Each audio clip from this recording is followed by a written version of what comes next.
Good morning and welcome to Frontiers of Knowledge segment of Dr. Lamba's Awakening Call. We find cockroaches everywhere and it is said that they are indestructible. They were there in the Ice Age and you can find them in burning deserts, you can find them in ice-cold places. They are absolutely non-destructible. I was going to say indestructible, but no, they're non-destructible. No action can accept. And they say when you kill a cockroach, it lays many eggs, and so they multiply. People consider them as loathsome, but then, voila, here we find that the scientists in Harvard University, in Pennsylvania University, and the University of California, Berkeley, these universities have combined a research team. And then they have come up with an excellent use of the cockroach. Not the animal itself, but the way it moves. Till now, reports have been made in human form. But then when the human form is there, the moment they start walking, it doesn't look human. These androids may look human, but they don't look like men. There's a wobbly walk. So the researchers were thinking how to create a robot that can move flawlessly. Naturally, Mother Nature came to their help. And this team of researchers from California, Harvard, Pennsylvania, they came up with an excellent concept, used a new model, unthinkable, unlikely, and that was cockroaches. The creatures that we tried to banish from our homes became the subject of the research study, and I was quite amused to read about it in the Journal of Royal Society Interface. So, according to the researcher, these cockroaches should not mislead us into believing that they are not good. They can overcome obstacles in the fastest possible way. The reaction and the physical movement of the cockroaches in overcoming obstacles, impediments, is unbeatable. So what they do is, they don't avoid obstacles. They just bump into them while moving fast, taking advantage of their robust body. The bodies are very strong. The shell of a cockroach is supposed to be very strong. And the cockroach is running over 1 meter of 50 body lengths per second. Transition from floor to a vertical wall within 75 milliseconds. Imagine it. Over 1 meter long. From floor to the vertical wall, they move within 75 milliseconds. And how do they do it? They use their head like an automobile bumper, mechanically meditating between the maneuvers. Now the scientists proposes to design a robot like a cockroach. And then they have developed a palm-size legged robot, which is a fast climber. They can navigate a wall. So for watch and ward duty, for guard duty, firemen, the humanoid robot need not be there. A sort of a cockroach-like robot would be the thing. The key is a soft exoskeleton that allows this kind of movement. And this could change the very concept of running, climbing, and flying robots, where the use of the body can offload the demand for rapid sensing and actuation.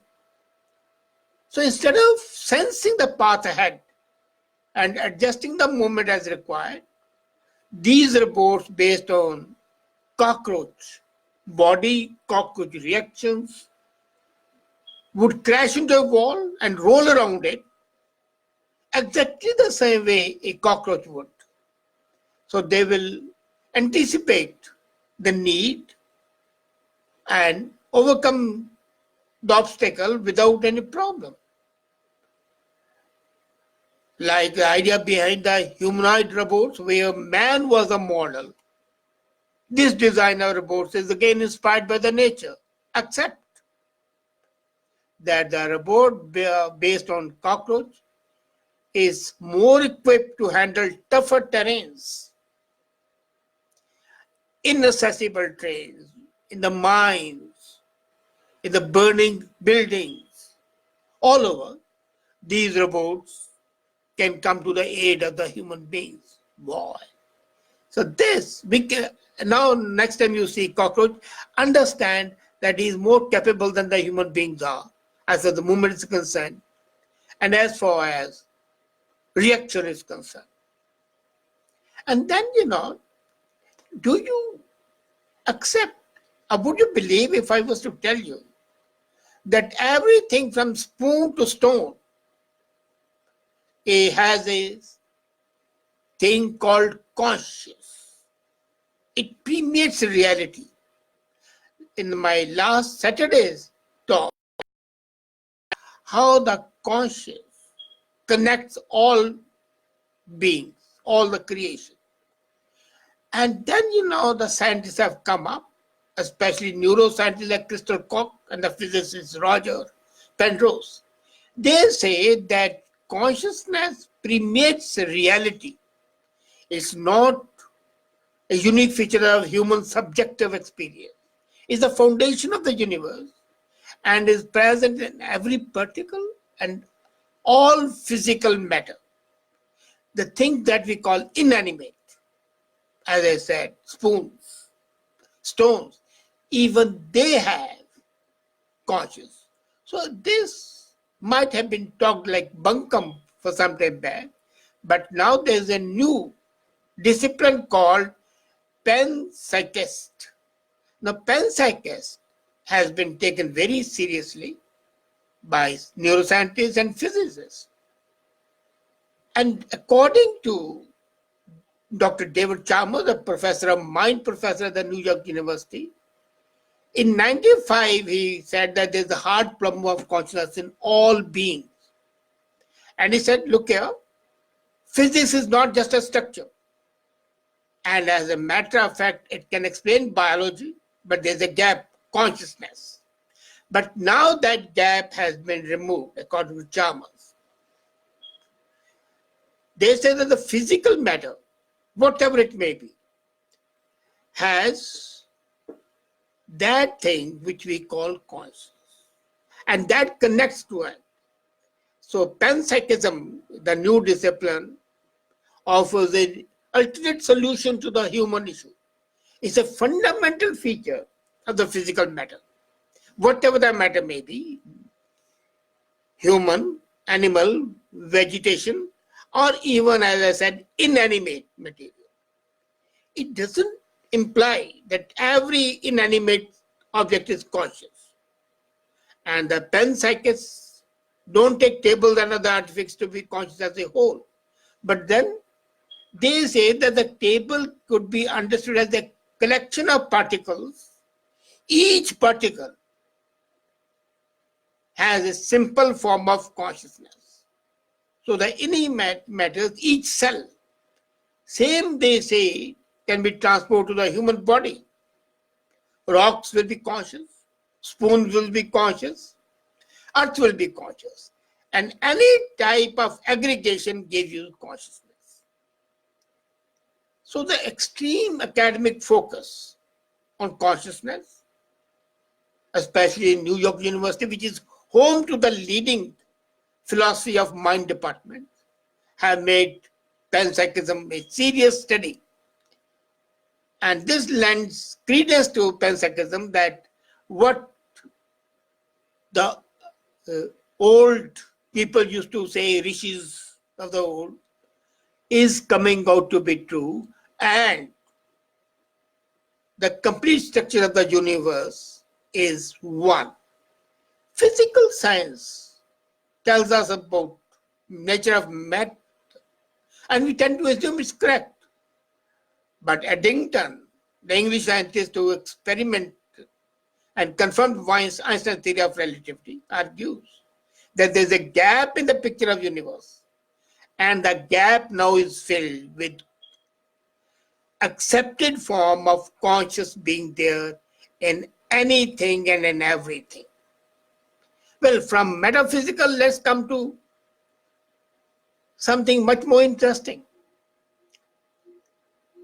People have been using messages,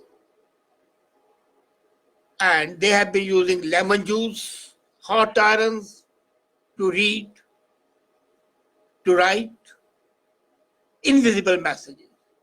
But now the scientists have invented a new technology, and they can print invisible messages, which can be seen under ultraviolet light and can be erased with a hairdresser.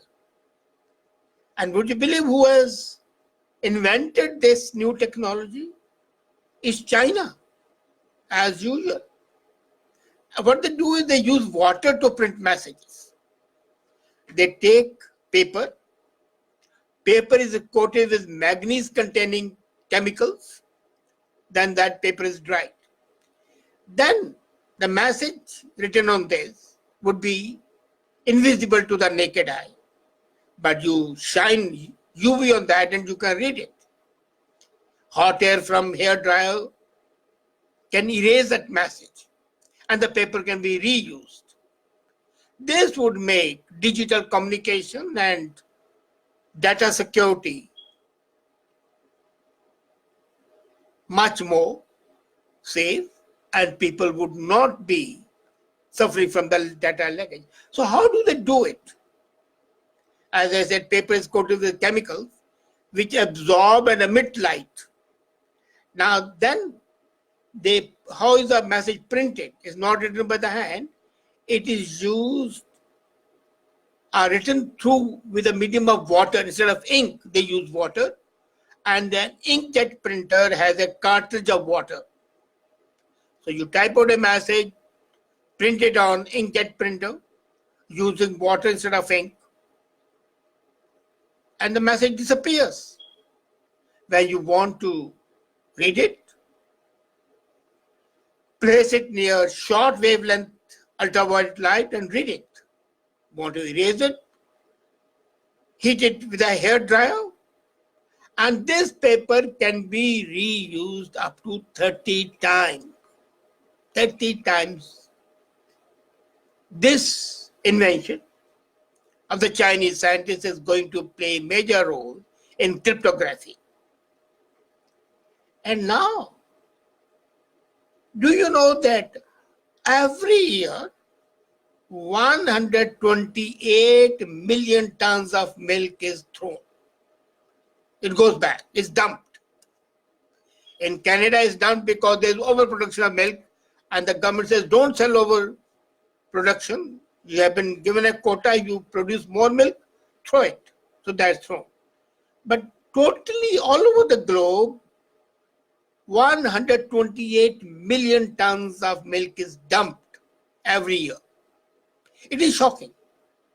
It is shocking because milk is a complete food, and millions of the people are dying of hunger.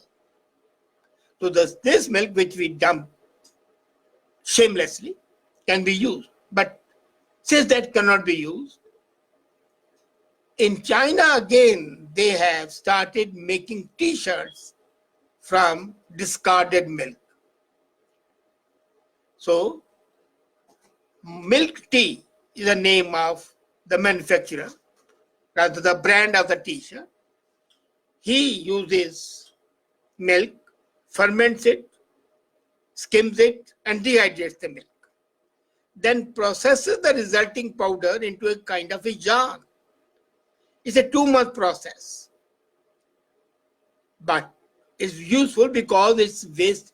The milk which is going waste is going to be useful. And this startup, Neataro, is specializing in making t-shirts which is made from discarded milk. So the millions who are going hungry may not be able to drink milk, will be able to wear milk. Ingenuity, and innovation. These are the hallmarks of frontier. And now one thing more before we end today's episode. You use smartphone every time. And we have been saying that the smartphone is harmful. It causes Alzheimer's. It causes the bones to weaken, makes them porous. It affects the heart. It affects the body. And keep it as far away as possible. But there's another thing which nobody could think of. According to